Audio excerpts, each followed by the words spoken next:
Hey, Jerry Palladino here from Muscle Cars Old and New, and I'm with Cody. Cody, what's your last name? Hi, I'm Cody Kemp. I'm the owner of the Rod Shoppe, and we do nothing but custom classic cars and all types of things.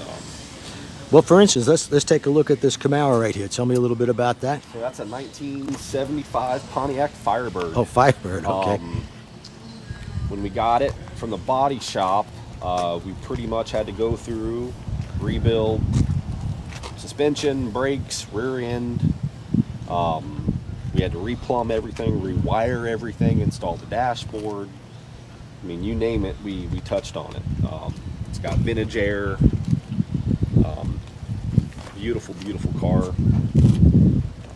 It's going to be a really, it's meant to be a more original restoration, but we did do some updating. But we're about done with it now. It's about ready to go back to the body shop and get finished up. What kind of things do you do when you say like, updating but fairly original? So for this car here, the main updates are, aluminum radiator.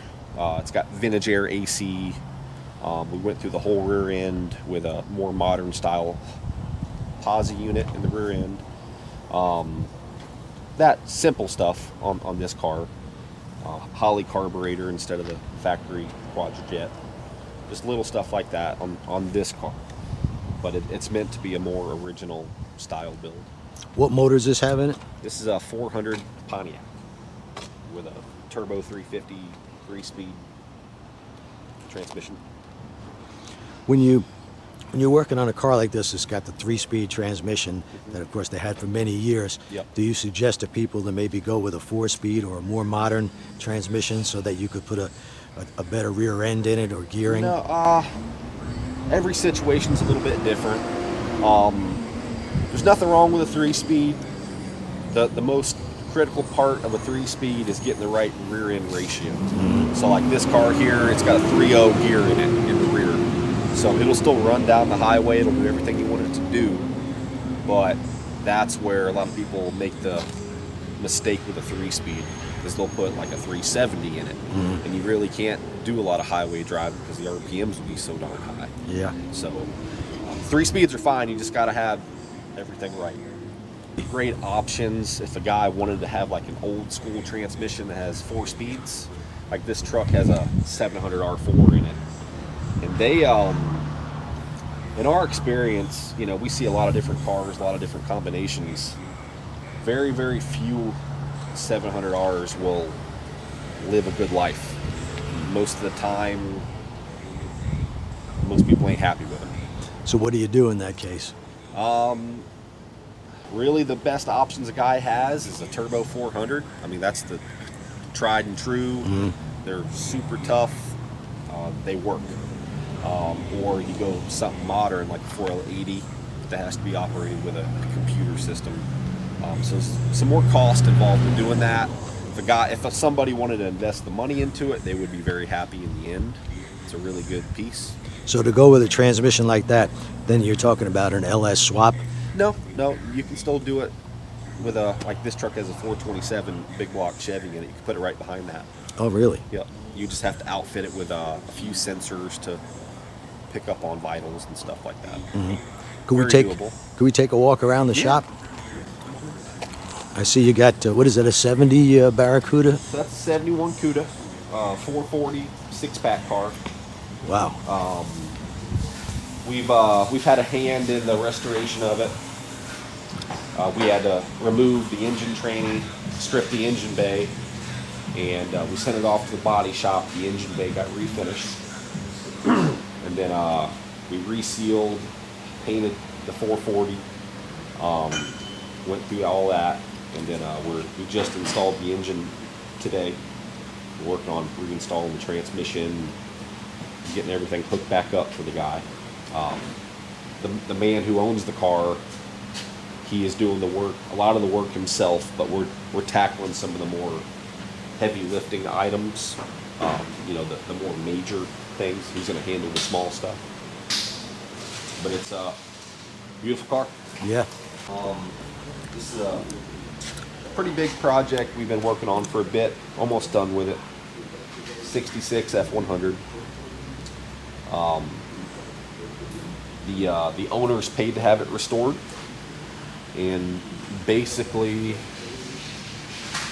we had to go through and redo everything mechanically, because unfortunately in this world, when you put your vehicle in the wrong hands, it'll cost you a lot more money. Yeah, I guess it's tough to do, Yeah. to undo what somebody has So- done wrong and then start over again. Yeah. So we got a whole new engine in it, new transmission. That's a Blueprint 302. It makes 394 horsepower at the crank. Well, that's quite a bit for a It's 302. backed by a C6 automatic.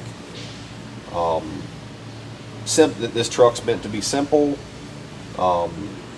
The people that own it, it's been in the family since new, so it's definitely an heirloom. Oh, yeah. And Since '66, wow. yeah, yep.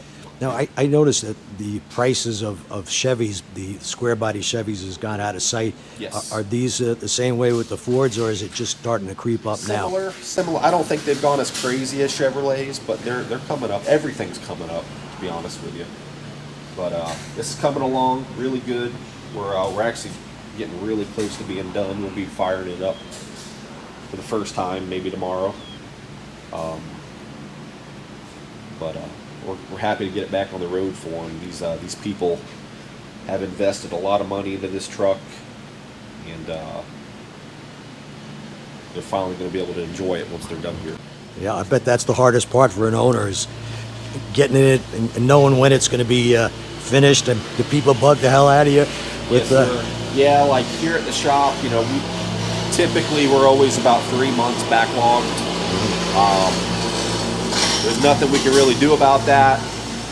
Every vehicle that comes in the shop snowballs. Even if it's scheduled to be a 2-day job, it'll be here for 2 weeks.